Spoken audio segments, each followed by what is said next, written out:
আসসালামু আলাইকুম। ওয়ালাইকুম সালাম। এখানে জিয়া রহমান কে? জিয়া রহমান আমি। ও, আপনার নামে একটা চিঠি পাঠাইছে আপনার ওয়াইফে। হ্যাঁ, নেন। সিডি পাঠাইছে, সিডি তো আমি করতারি না। এই মক্কেলটারে বুঝায় বাজায় কয়েক হাজার টাকা লইয়া যাই গে। চিঠি পারেন না? না। আচ্ছা, আমি করে ফোনাই। প্রিয়তম স্বামী, তুমি কেমন আছো? তোমাকে ছাড়া আমার কিচ্ছুই ভালো লাগে না। তুমি আমার খোঁজ খবর রাখো না। 1 মাস হয়ে গেছে বাড়ির থেকে চলে গেছো, একটা চিঠি পাঠাও না। এইদিকে আমার বাজার সদাই এবং লিপস্টিকের টাকা, আইব্রুর টাকা, হ্যাঁ বিভিন্ন কিছু। আর টিকটক যে করি, এই টাকার এমবি নাই।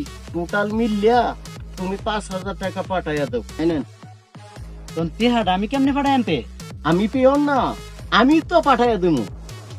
ও আচ্ছা, তে আপনি টিহা পাঠাইতে পারবা? হ্যাঁ, কারো মানে বুঝতেছি, অনেকদিন ধরে আসছি তো এর লাগে মনে ধরেন 5,000 আছে। 5,000 আছে তো? হ্যাঁ। আচ্ছা, আমি সময় মতো পাঠাই দেবো। আচ্ছা আচ্ছা জায়গা। আচ্ছা, যাওন নাই।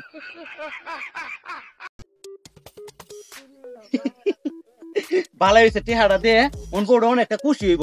এই যে ভাই, খুব হাসি খুশিতে আছেন মনে হচ্ছে। আরে আসি, এই বউ অনেকদিন পরে আমাদের একটা সিডি দিছে, ওন সিডি মধ্যে লিখে দিছে অনেক সুন্দর সুন্দর কথা দিছে ভাই, কি লাগছে? সুন্দর সুন্দর কথা।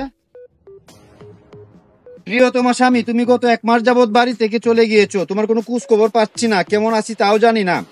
তুমি যে অমুকের কাছে 20,000 টাকা পেতা, এটা আমার কাছে আছে, প্রয়োজনে আমাকে জানিও। জরুরি কথা লাগছে, কাতে 20,000 টাকা ভাইলো দিয়ে গেছে, এটা আপনি লাগবো কিনা জানাই তাই। কি কামনা করছে রে? এই বাটপার রয়েছে মনে হয় সিডিতে আমারে তো 5,000 টাকা দিছে, কেমন কামনা করছে বউ বলে সিডি দিছে, টিয়া ভাড়াইতাম এমবি কিনার লাগি।